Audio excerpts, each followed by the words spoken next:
Hi everybody, it's Peter Stockdale, the host of the Spin Market Report. Are you looking for a new place to advertise your business?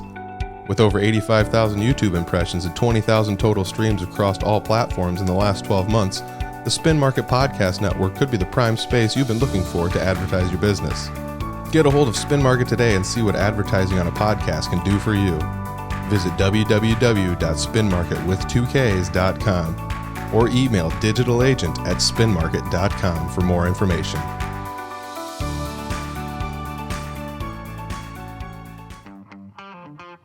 It's the Spin Market Report. Here's your host, Peter Stockdale. Hey, thanks Mackenzie for that intro. This is a fun one. We're sitting down today with Dawn Humburg CPA. Dawn actually has some ties to both me and Mackenzie. Or should I say Just that the other way around? We have some ties to Dawn. Well, either way. Yes. Dawn was a former instructor at Iowa Central, and we both went through the accounting program while Dawn was there, and we both graduated, and we both loved it, right? Yes, we both loved it. Working with Dawn, yes. Yes. Obviously, I'm not in accounting anymore, so I guess that Yes. tells you what I thought about accounting. Again, for those that are just tuning in, Mackenzie's got about 9 degrees. She just could not decide on how awesome she wanted to be in what, so she, I just decided to be awesome in everything, you know. So Dawn, let's start this off for the people that don't know. What is a CPA? CPA, well, the letters, first of all, stand for Certified Public Accountant. And a CPA is probably viewed as the top of the ring for accounting. Okay. It's probably one of the most difficult certifications to obtain for a reason, obviously, so you can help businesses and So you're like the doctor of your field. something like that. Yeah. You know, you think you know a lot, but there's always more to learn. Okay, so you're a CPA. Does that require a master's, or can you get it with a 4-year degree, or do you have to have a doctorate to get one? No, used to be just a bachelor's in accounting would suffice to take the exam. To be a CPA is a different matter because every state is different as to the licensure requirements. But they're getting better at adopting from state to state. But now it requires 150 semester hours of college. That's just over 4 years? Yeah, it's probably the equivalent of a master's degree. But the nice thing is that you can take classes in other areas. Oh. Okay. But most of the content has to be in upper level accounting, different classes, different levels. And a lot of colleges, when they, like if you're going to go for a master's or some people actually do a dual degree. So they'll have 2 bachelor's degrees. I've seen a lot over the years, like one person might have a degree in finance and then another degree in accounting. Okay. or things like that because they're closely related. But it's another way to get your hours in. All right. Now most colleges offer CPA review courses. Okay.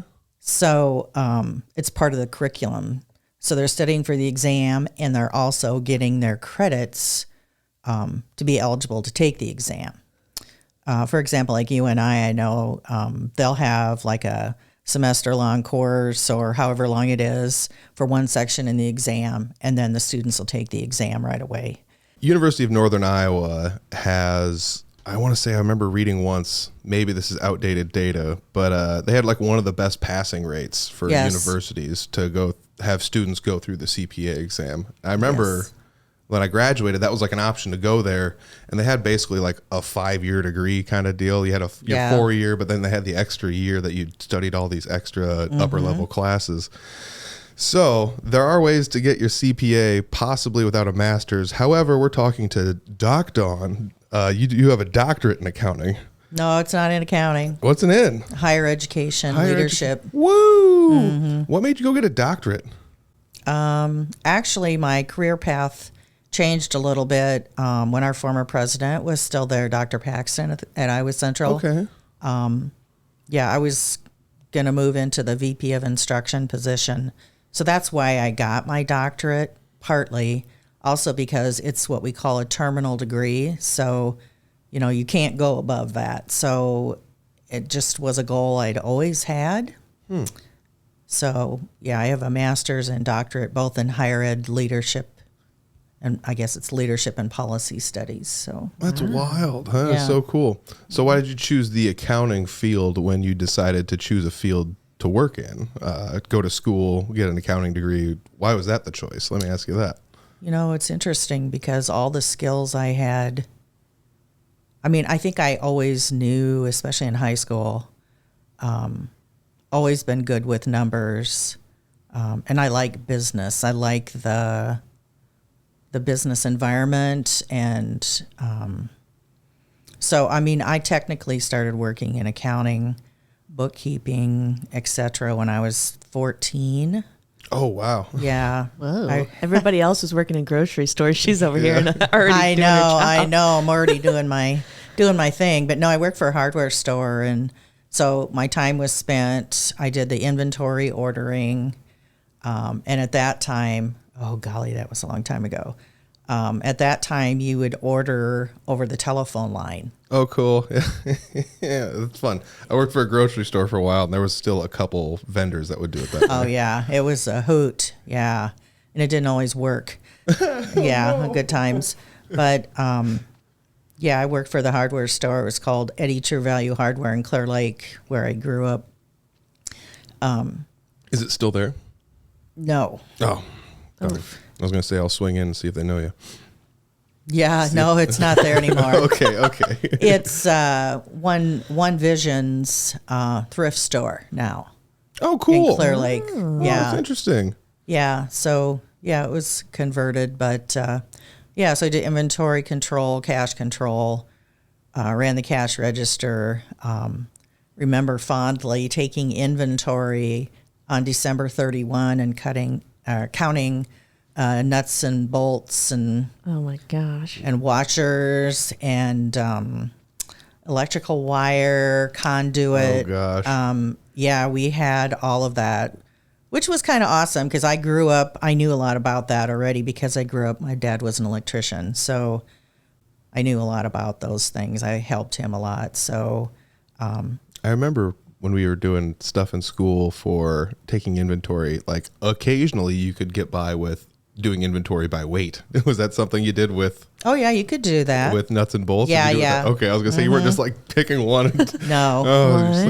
Okay. Yeah, do it by weight. That is much more accurate, definitely. So Oh gosh. yeah, So you've been accounting since you were a teenager, yes. and you've also been an accounting teacher. Is there something in the middle that we're missing? Were you another accounting something in the middle at other places, or has this been like a lifetime kind of career for you? Yeah, pretty much everything I've done is related to numbers and accounting.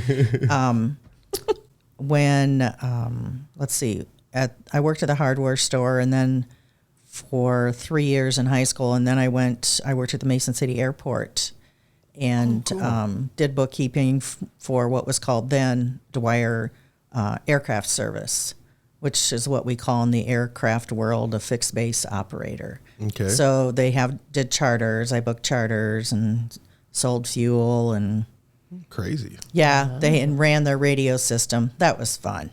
It's called a Unicom. So I know. I can't remember. I believe I'll remember all this stuff. That would have been 1979, 80-ish. It was only like 2 years ago, right? Yeah, I know. So it's pretty cool. So, that was a fun job because I was young and I was the only female in the entire office. So, I worked at the Mason City Airport, did their accounting records, all that stuff. And it was really interesting because I learned about the aviation world and thought about getting my pilot's license. Oh, wow. Yeah. But didn't do it. So I worked there for a while, and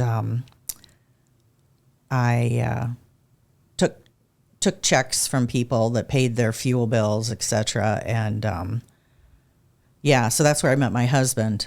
I was going to say, I remember he Yeah. has some sort of aeronautic type, whatever. Yeah, job. he was. Well, he worked there for a while. He was a charter pilot. Oh, crazy. First he was a fuel boy, which I think is hilarious.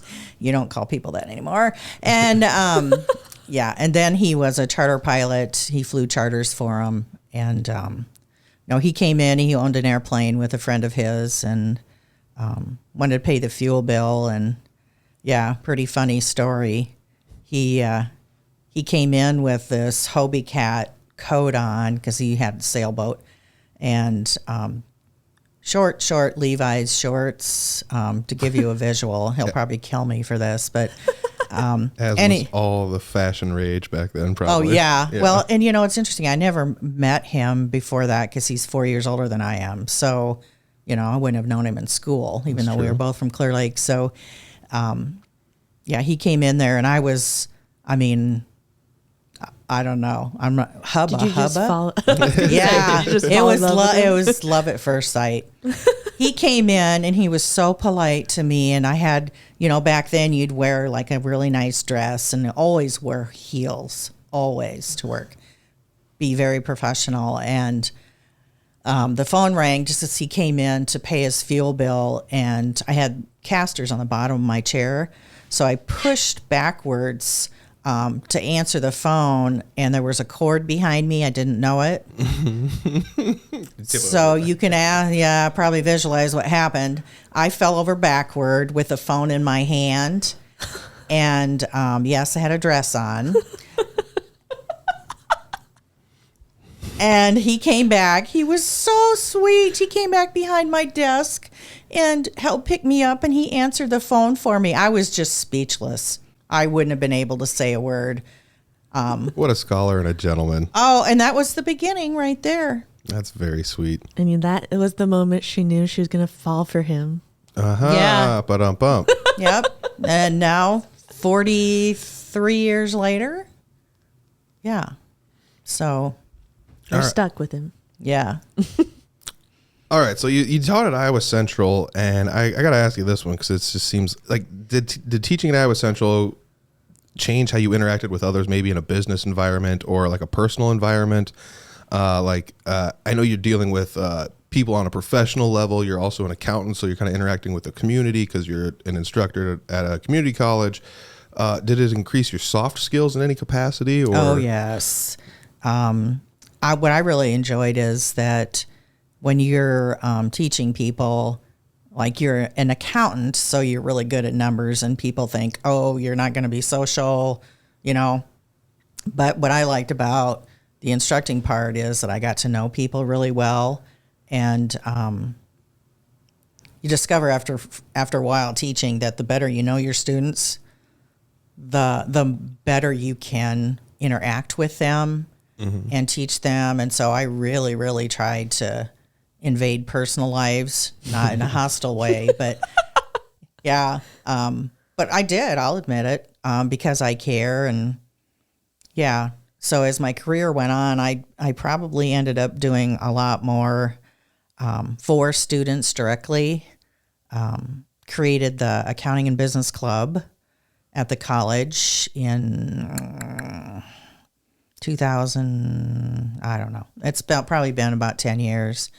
But so we invite people in, business leaders, and I know Peter and Mackenzie have both been featured speakers, so the students can see, oh, I can actually do something with this degree. Yeah. It's good to validate that, and it was good for them to be able to ask questions of all of you. And yeah, I've had a lot of different people in a lot of fields that would come to that. It would be at night, like once a month, and we'd always have a little. About that. Yeah, I forgot that we sat down and talked to him. Yeah, it was awesome. Yeah, so yeah, I was working in the finance industry in some capacity when that all happened, so it kind of felt weird not doing any accounting and going in there and trying to speak. You think you felt weird? I was in the graphic design at the time. Yeah, but it's accounting and business, and any field is business.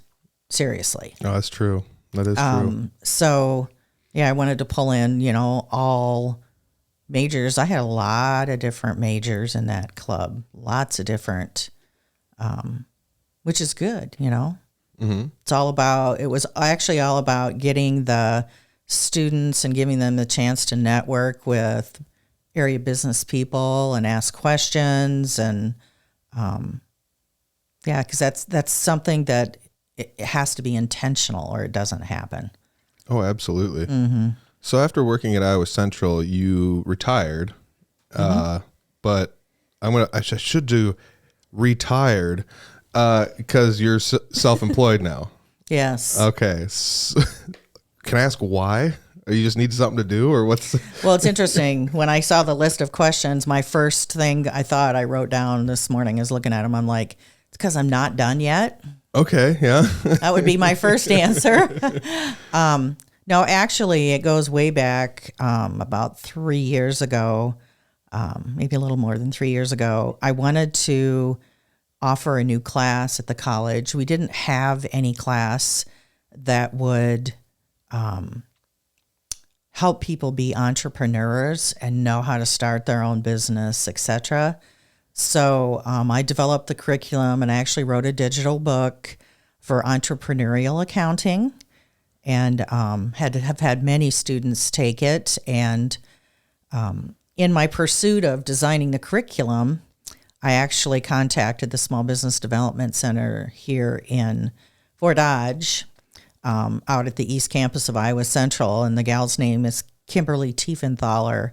She was the director at that time, and she helped me with the curriculum, gave me a lot of resources and pulling from a lot of places. So that journey of writing that curriculum and stuff kind of started my journey with the SBDC while I was still working. And so I started my own business because I knew when I got out that like I said, I'm not done yet. So, yeah. So after you quote, retire and then start a whole new adventure, what's been the most rewarding and the most difficult parts about going into business for yourself? Let's see. The rewarding is that the services I offer are very unique as a CPA, because most CPAs, their business model is they don't teach. Oh, no. Because, and I don't mean that against them negatively, it's just not part of their business model. They offer their services and, reconcile a bank account once a month. They're not teaching people how to do that or why to do that or how to make it easier for everyone involved, Yes. et cetera, et cetera. Yes. Having worked in a firm, I'm not going to say like they're all like that, but I can confirm that like some of the smaller accounts, sometimes it's just like you said, you just like, well, just give me the shoebox and we'll organize the receipts and do the reconciling and we're done. And it's like, you could say, maybe you could organize this better than a shoebox. You could say, give them suggestions. Do it this way instead of that way. There are things to make it easier on their end as well. Not just for you. Right. Because you have to look at it as a team. If you're part of the business team and they actually look to you for expert advice. And it's interesting because it's not just in accounting. I mean, all kinds of questions and so that's my business model is very different. I do not charge by the hour like most CPA firms do. I have clients on retainer, and so they'll pay X amount per month depending on the services. And then we meet, almost all of them I meet with on Zoom, probably every 2 to 3 weeks. I feel like you're just always on Zoom sometimes. I know. I have the office right next to Doc Don, so I swear I hear, she's talking to another client. Yeah. On to the next one. Yeah. Well, thank goodness for Zoom because definitely gets used a lot. But what are some of the services that you do offer then as a CPA? Well, let's use the example that you said about somebody come in with a shoebox. If I had somebody do that, I'd ask for a retainer up front. I don't blame you. I've been through a couple shoeboxes for pain in my and day. Misery. But I've had a lot of businesses come to me. They haven't done their tax returns for a couple of years because they don't have their books straight. And so I do a lot of filing of returns, for prior years. I'm kind of in the process of doing that right now. I've amended some returns. I've in the process of helping a gal still get her stimulus check from the economic rebate credit. I know. Yeah. Wow. Yeah. Thought I'd never hear that word again. Yeah. I remember going through that, and this is going to make me sound old, but in the George Bush era, when that happened once during his era, and I had to go through that and refile one year. Right. And I was just a kid basically, and I was like, "What are we doing?" Like, Right. And now I have a degree in the whole thing. So. Right. Well, and I kind of on an off note, I've been doing my own taxes since I was 13. So, Jeez. I think a lot of it is a lot of people they're just afraid. They're afraid of the unknown, and I am so stubborn that I just keep going and going and going until I figure it out. Yeah. And so I've encountered a lot of new stuff, and QuickBooks I'm certified in QuickBooks Online Pro Advisor or whatever. And so most of my clients use QuickBooks, which I really like. We do the online version because then I can get in their accounts remotely. I'm sure you remember the USB days. Oh, yeah. Oh, man. Oh, yeah. Make 3 backups on 3 USBs, then give one to the accountant and put one in the file, and then put one in. It's right. Oh, man. Yeah. Well, when I first started Was teaching. I alive during that time? Yes, you very much were. That's funny. And crazy is after we graduated, I went to a firm, and that's like one of the ancillary firms that they own. That's how they still operated. Everything was on USB backup still. Oh, wow. And I mean, that was. Well, if you don't have to change, it costs money to change Bingo. everything you do. So, Man, yeah. Plus porting everything over to a new software, and oh yeah, good times. forget about it. Yeah. So you're also talking about, I went on your website and found you have a management advisory service, and that could be along the lines of you kind of helping people talk about how to interpret their numbers, or possibly how to change a couple things to make it more efficient on their end, or more cost effective, et cetera, right? Yeah. And another example that would be like, a lot of clients I recommend them getting a line of credit with their bank. Especially if they rely on other businesses in their area. They've got to have a good relationship with whichever bank. One thing I do have, I've seen over the years is that people in business, if they run short of cash, they'll take another credit card out, which is fine in 12 months if you pay it off, but then you've got interest accrued from day one. Yikes, if you don't pay it off. And then they do another credit card and another credit card. So I'm in the process with one client. We're going to condense all of them. And he said, I'm not going to do another credit card because I'll feel you tapping my hand all the way from Fort Dodge. I said, exactly. Yeah. We just laugh, it's funny. So, I mean, the credit card thing it's such an odd structure. I mean, line of credit is basically, for those who don't know, it's almost like a loan that starts out at zero, and you can kind of just take yourself into the loan as far as you need to go up into X amount of dollars. Kind of like a credit card, but not exactly, because usually a line of credit will get called out. They may charge you like interest at the end of the month, maybe, but it's usually called on a certain date where you have to pay it all off by this certain date. Right. So it kind of makes it a little bit more finite than a credit card, which seems like it might you can kind of just keep going with it forever. And the credit card fees are insane. That's the one big kicker for that, I would say. Otherwise, credit card could be a good option for a smaller business that has the capital to pay it off at the end of every month. But, so if you're going to have a credit card, I'd recommend 1 or 2 at the max. So I have one business that does American Express Delta. So for the air miles, you can get the rewards and stuff with the credit cards. That would be one of the benefits. Is there a credit card company that you would recommend above all the other ones? Or is this like too personal to ask? No. Most of my clients will use American Express for the miles, and then I have a lot that use Chase or Capital One. Yep, I see those two a lot. Yeah. Yeah, I mean this is one of the management advisory services Dawn offers. I mean, this is the stuff that she knows, and we've talked about. And I mean, like I do accounting here at Spin Market as a student of Dawn's, which is pretty wild that I work in the same office as her. But this is the stuff that Dawn thinks about. So maybe other people don't have to; they can just run their business and let Dawn kind of worry about the big picture and then pass all the information down. Yes, I do have one other service that you do offer on here. I do want to touch on payroll. And I put in parentheses, Iowa Central Payroll Project. Oh my LOL. gosh, don't bring that up. Yeah, I remember. It still tortures me to this day. I recall helping somebody in here do that. Definitely me. So the Payroll Project, for those if there's anybody that's listening that's been to Iowa Central through Dawn's tenure, you know exactly what I'm talking about. Pencil and paper. People are definitely, if they've been through it, they're definitely cringing right now. Oh yeah.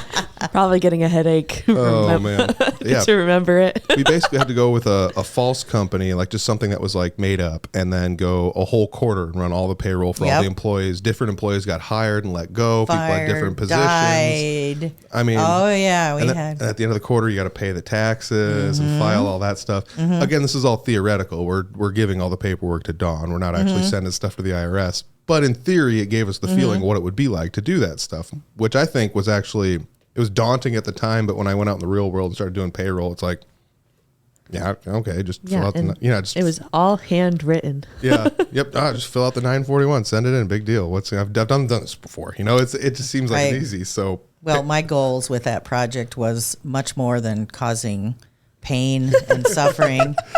And long hours, because it was in the second semester of the accounting program 2-year degree, and we need to make sure that if you don't like doing that, you shouldn't go into accounting. That's true.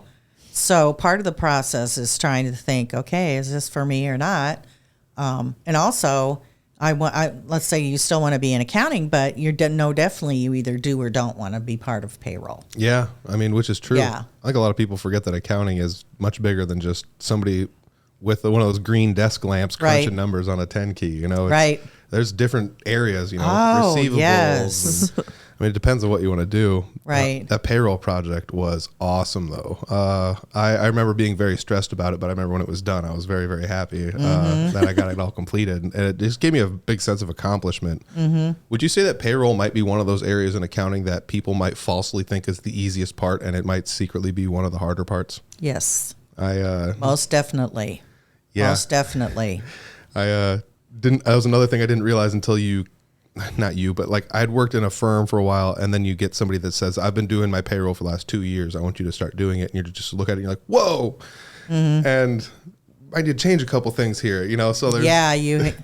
You get the big picture. You're not just punching buttons, and that's what I was going for. Yeah. And it definitely taught me from the ground up how to do it correctly. Yeah. Well, a positive outcome of the payroll project over the years, I've had 2 couples get married directly because of the payroll project. As we forgot to mention, along with Doc Dawn being an instructor at Iowa Central, she was also the matchmaker, and it was her goal to matchmake people. Services above and beyond, right? Well, not in my contract, but I did it anyway. What a powerful couple it would be if 2 people were good at money together. Yeah. Hey, look at that. Yep. There you go. All right, we're winding this down. We're getting close to the end of this. Okay. So your office is located at Spin Market. Have you had any impact with like sitting with your office at a marketing firm, having the ability to have other people around that can do some of this marketing stuff for you? Has it benefited you? Well, actually, haven't had to do a lot of marketing because I had clients from when I contracted with the SBDC as a small business consultant. But I definitely, I started helping Cheryl O'Hearn, the owner of Spin Market, with her accounting. And then she says to me, I've got this open office. So, it didn't take me a minute to decide, that's probably a good idea. So it kind of evolved from there. But, the whole idea of having a firm, like being in here, so you've got your CPA, accounting firm, and marketing firm, is that businesses, especially when they're starting, may need both services. And so the idea is to partner, which we have a lot. We have a lot of the same clients, and that's been mutually beneficial. I'm not doing this for I don't need to recruit a lot of clients. I'm not doing this to make, $1 million, bottom line. Yeah, you're not trying to make a giant company to sell off. No, I want to cover my overhead and have enough left over so I can spoil my 3 granddaughters. Yes. Basically, yeah, that's what I'm doing. So, yeah. And she just enjoys seeing my face all the time. Oh, yeah. Well, I have to tell you, it is really rewarding to be here and to see former students and what they're doing. It makes my heart happy. Absolutely. Yes. Yeah, this is pretty wild. Like, I did go to school with Mac, and Dawn was my teacher. So this is pretty wild that like everything on this side of the camera right now is like, I don't know, how long ago were we in school? 6, 7, 8, 9, 10 years ago? I don't remember. Time's just flying by. Mm-hmm. Holy cow. Don't ask me. Yeah. That's funny. So it is pretty neat. I know they've done like a tiny bit of graphic design work for you. Maybe tiny bit of web designing for you. So that's true. The little things you do need, they've helped you out with. But like you said, I almost feel like once you get a big enough portfolio and a big enough client base, it's like, I really don't need anything else, unless you want to start hiring more people and make a whole actual firm, which doesn't seem to be your goal. No, it's not my goal. I mean, I don't know if I couldn't imagine retaring and then being like, let's start a whole accounting firm. Yeah. Insanity. Well, it kind of evolved into that. So, the SBDC, my services through there, the clients got up to 3 or 4 hours of my time paid through a grant. I think it was called the CARES grant. And after that, almost all of them I've retained as clients because we get comfortable with each other and it's working. And so, I mean, no pressure from me whatsoever. But, that's kind of where we've been. So I've been on the ground floor with many, many businesses, from beginning into where they are now. And,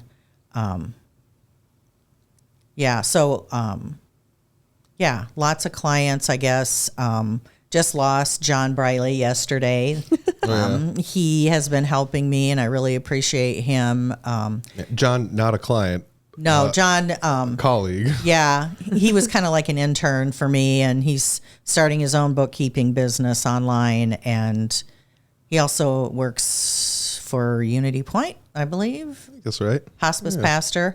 Yeah. So yes, our paths crossed, and I believe that he was destined to come in here and help me, and so we both learned a lot. Absolute scholar and a gentleman that John is. Yes. I'll tell you what. So yes. So it's pretty wild. You're working in a marketing firm. You do accounting here. You have basically a one-stop shop for most businesses who are just starting out, like right here at Spin Market. Yep. You can swing back in the back, see Dawn, swing on the other side, go see Cheryl. You can even poke your head in my office or Mac's office and say hi. Say hi to Mackenzie out front and pet some dogs. And You'll have to say hi to her. Yeah. You're going to have to. You won't get past Mackenzie at the front. That's for sure. So having, working at a marketing firm, or you work at a marketing firm, you don't work in the marketing firm, but has marketing impacted you in your life in some capacity and you just maybe didn't even know it was happening until like it was all said and done. And you're like, oh, yeah, I guess that is actually, I was marketed to. I think when you look at marketing and the different channels, word of mouth in my professional career at the college, I had students that came and parents that knew of me, knew I was a CPA and all these services we could offer. And from like former students, and I do think that Iowa Central, the accounting program very much stands out from other community colleges.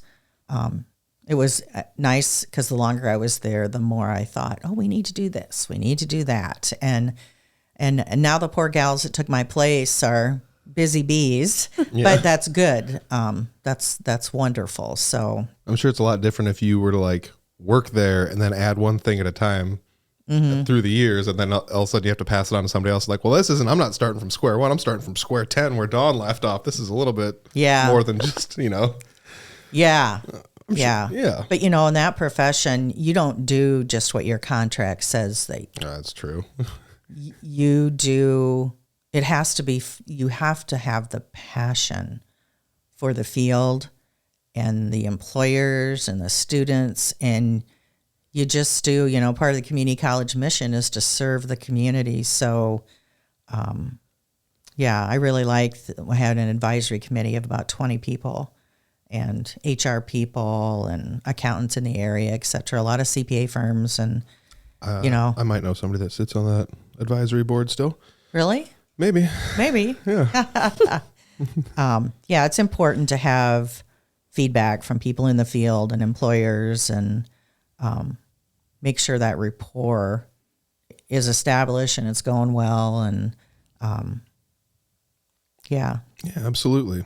I don't know if anybody listened. If you didn't listen to the last episode, check it out. I do want to talk about one thing here, just like briefly on the marketing impacting your life. So there's a couple people from the office, like in the room here with us. Like, how many times have I been bringing up, especially lately, like old commercials from like the 80s and 90s where it's like, you guys remember this? You guys remember this? And I keep forgetting that you guys are all young enough that you don't remember it because you were not alive. So, but yeah, I am pulling all sorts of like old ads out and stuff like that, just kind of brainstorming like, do you guys remember this? Do you remember this? We could do a commercial like this. We could do something like this. We could run an ad like that. And it's just like 30-plus-year-old ideas that somebody had, and it's like, well, if we tweak this just a little bit, we can make it ours, and it won't, it'll be like kind of a callback or an homage. It's like that hotel one. Yes. Motel 6. Motel 6. Yeah. We'll leave the light on for you. Yes. You. Hi, I'm Tom Bodette. Okay, so we all we know what it is, but maybe you don't. Go look it up. Motel 6 commercials, they were amazing. But yeah, I don't know if we quite got to the answer, the last question for you, if marketing's impacted your life in some capacity without you realizing it until afterwards. But I will say that, like, in the 90s, there's no internet, so you're watching TV, and the commercials, for some reason, have just followed me into my adulthood, and they're still just burned into my brain. Oh, yeah. But then again, like, when we grow up, it's like, well, there's 5 commercial breaks every half hour, and you get to see the same 10 commercials over and over and over again, so they are burned in your brain, I remember the commercial for Fritos. Which one? Fritos would come, the Fritos chips or whatever, the bag would come with a little eraser in it, in a little bag. Yeah, it was the Fritos Bandito. What? Oh, yes. All right. It was like an eraser. You'd stick it on the end of your pencil, and there was a little jingle. I'm going to have to look this up. I am the Frito Bandito. And I know there was more to it, but, okay, for those of you listening, this is going to be blasting full blast about 5 minutes about 5 minutes after the camera's cut. We're going to cut. We're going to watch We're going out in the office and hooking up the Bluetooth. So. Oh, yeah. This had to have been in the late 60s or early 70s, but... Yeah, I remember. See, that's burned into my brain. I'm in. All right, we got to check this out. We got to check this. This is so fun. All right, we're sitting down today talking with Dawn Humburg, CPA. If you guys want to come talk to Dawn, swing into Spin Market here in Fort Dodge, 10 North 10th Street. This is where her office is. She's in here usually at least 3 days a week, sometimes more. Sometimes she works from home, so maybe give her a call. We've got all the information here as well. You can Google her. We also have... website for her that was created here, I believe, correct? Spin Market people? Yes? Okay. It's Dawn A. Humburg CPA.com. All right. We're going to throw a link down below for that so you guys don't have to type it all out. But yeah, Dawn, I want to say thanks for taking time out of your day because I know you're busy. I've worked before I worked here. I worked with you a little bit. I know you're busy. So thank you very much for taking time out of your day to sit down and talk with us. Thank you. I want to thank Mackenzie over here for designing my website. And you know what? Oh no, what did she think of me for? No. She just, she's very receptive. If I ask her to do something, take my picture, which I don't like to have done, but I don't know. She's a sweetheart. Well, thank you. Yes. Aww. So I'm gonna have to clip that part and save it for myself. Yeah, there you go. And Peter, I'm not going to call you sweetheart because people might think something. So, but anyway, you are. Yeah, I appreciate it. Don't let the rumors get out there. Oh, you got to have fun. Yes. Life's too short. Thanks, Dawn. You're welcome. This podcast is produced by Spin Market and Digital. Located in Fort Dodge, Iowa, Spin Market's highly skilled team can help you increase your market by updating your website, improving SEO, designing advertisements, and producing podcasts that will grab the attention of your market. Contact Spin Market today for all your digital marketing needs at digitalagent@spinmarket.com or call us at 515-302-8026. And to learn more, visit our website at www.spinmarket.com. That's digitalagent@spinmarket.com or 515-302-8026. Or visit our website at www.spinmarket.com.